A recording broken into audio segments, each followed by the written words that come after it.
मित्रांनो, चॅनलवरती नवीन असाल तर चॅनलला सबस्क्राईब करा. कसं व्हायचं या पोराचं. आज शाळेचा पहिला दिवस. आवरायचं सोडून बसलाय बाहेर.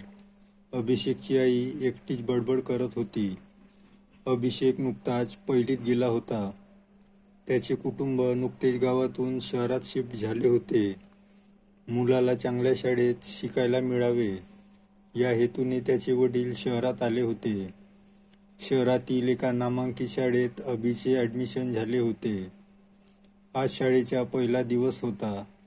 अभि, इकडे ये लवकर, आवरून घे, आईने त्याला आवाज दिला. अभि शाळेत जायच्या तयारीला लागला. पांढरा शुभ्र शर्ट, खाकी रंगाची पॅन्ट आणि डोक्यावर पांढरी गांधी टोपी. त्याला अशा अवतारात बघून आईला हसू आले. अरे, आता आपण गावात नाही आहे. इथल्या शाळेत अशी टोपी चालत नाही. त्याने टोपी काढून खिशात ठेवली. शेजारच्या घरातील 2 मुलं अभिला शाळेत न्यायला आली. ती मुलं अभिपेक्षा वयानं मोठी होती. दोघं नुकतीच 10वीत गेली होती. याला इथलं काहीच माहिती नाही. थोडं लक्ष असू द्या, आई काळजीने म्हणाली. तुम्ही काळजी करू नका, चल अभि. त्याला घेऊन दोघं शाळेकडे निघाले. त्याच्या पाठमोऱ्या आकृतीकडे पाहून आईच्या डोळ्यात पाणी आलं.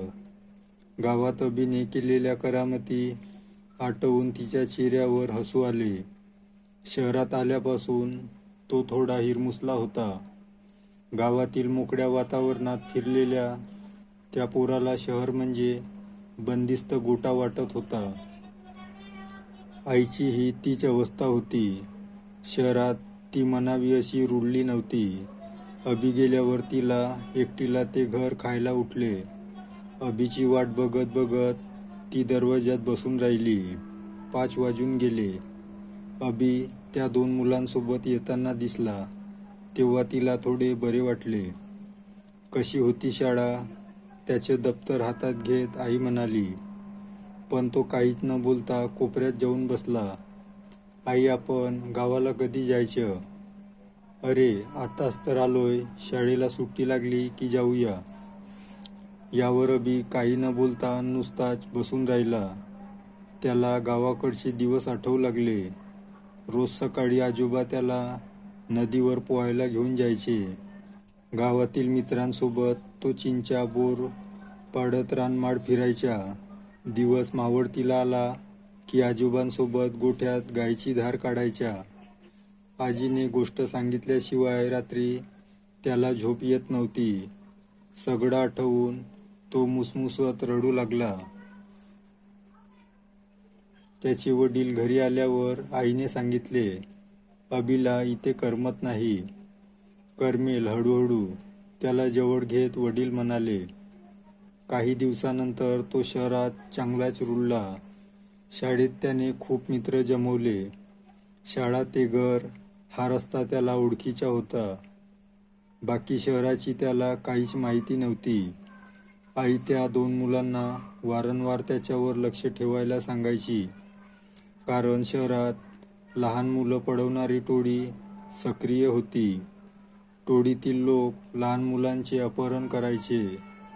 या अपहरण झालेल्या मुलांच्या नंतर काहीच तपास लागत नव्हता. ती 2 मुलं शाळेत जाताना येताना थोडं अंतर ठेवून त्याच्यावर लक्ष ठेवायची. एकदा तो आईसोबत शाळेतून घरी येत होता. आई त्याला मुद्दाम आणायला गेली होती. कारण ती 2 मुलं आज शाळेत गेली नव्हती. घरी येताना त्याने सहज विचारले, आई, आपलं गाव कुठे आहे? त्या रस्त्यापासून दूर एक दाट झाडीचे कुरण होते. आपले गाव त्या कुरणाच्या पलीकडे आहे, आई गमतीने त्याला म्हणाली. त्याने कुरणाकडे पाहिले तसा त्याचा चेहरा फुलला. तेव्हापासून तो रोज आपल्या मित्रांना सांगायचा, आमचं गाव त्या कुरणाच्या पलीकडे आहे. हे एका माणसाने ऐकलं तसा तो अभिच्या मार्गावर राहू लागला. तो रोज अभिच्या घरापर्यंत पाठलाग करू लागला. तो कधी शाळेत जातो, कधी परत येतो, त्याने सगळी माहिती काढली. एकदा अचानक तो त्याच्या समोर आला. काय मग, यायचं का गावाला? माझे गाव पण त्या जंगलाच्या पलीकडे आहे. मी उद्या चाललोय गावाला. अभिने पाहिलं. त्याच्या चेहऱ्यावर देवीच्या व्रणाचे डाग होते. डोक्यावर गोलाकार काळी टोपी होती. अंगावरील कपडे सुद्धा काळे होते. पायातील जाडजूड टायरचे बूट आपटीत तो चालत होता. हो, मग मला सोडता का माझ्या गावाला? हो, सोडतो की. मग मी आईला विचारून येतो. आईला नको विचारू, ती तुला जाऊ देणार नाही. उद्या शाळा सुटली की आपण दोघे जाऊ. हो, नाही सांगत. मी वाट बघतो उद्या तुमची.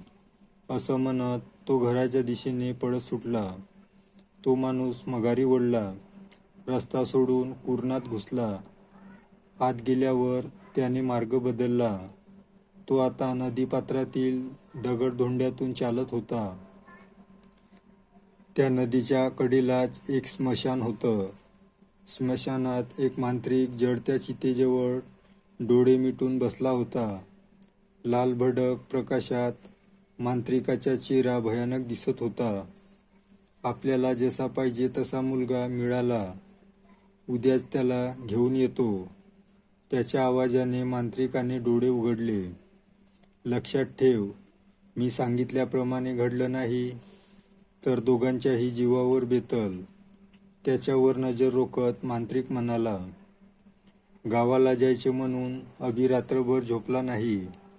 त्याच्या नजरेसमोर गावातील घर येत होतं.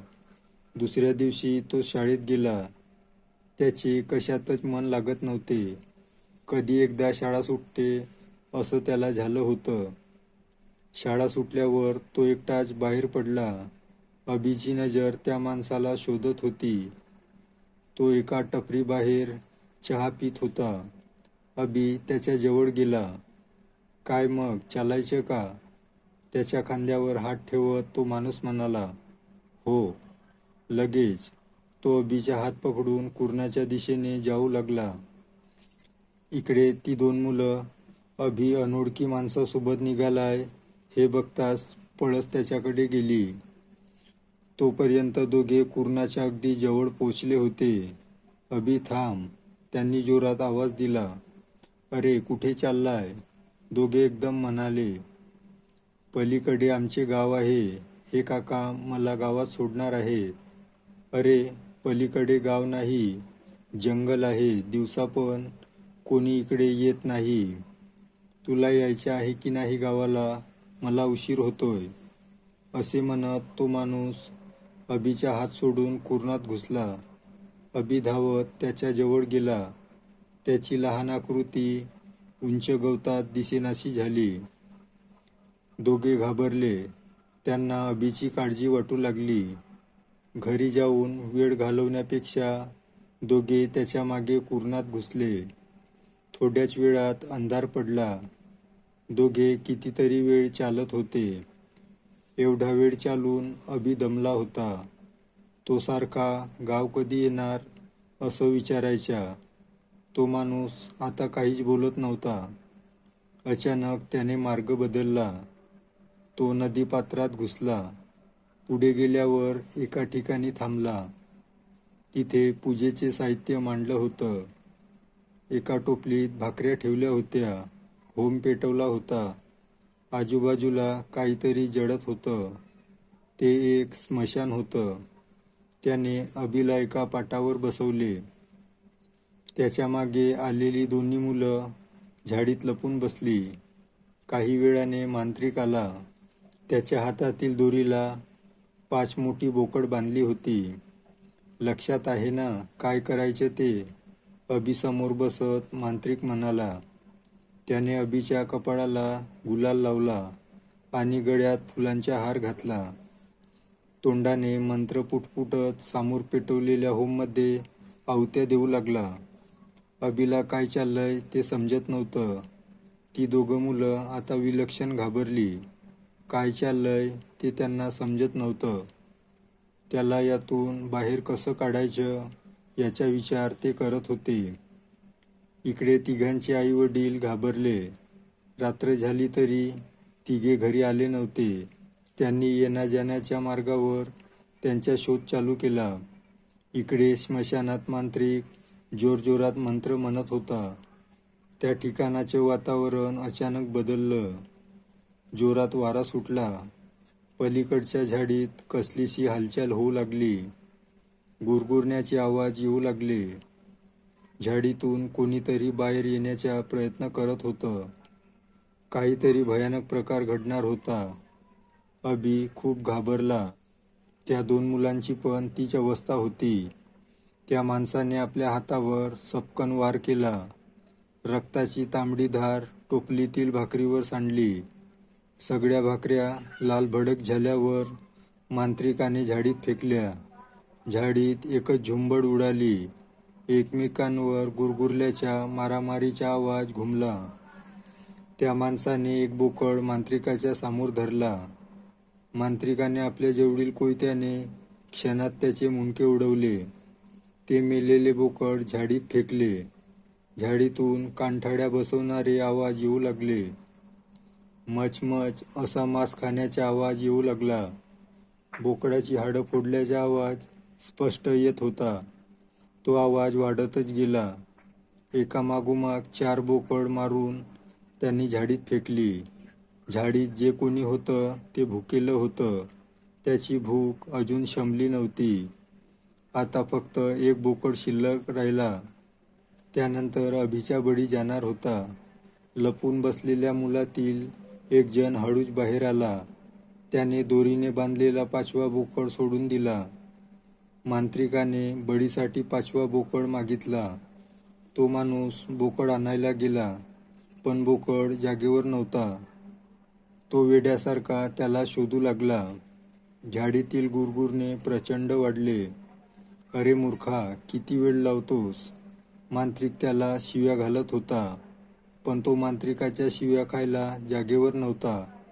झाडीतून आलेल्या एका मोठ्या हाताने त्याला आत ओढत नेले होते. बोकड पळाला महाराज.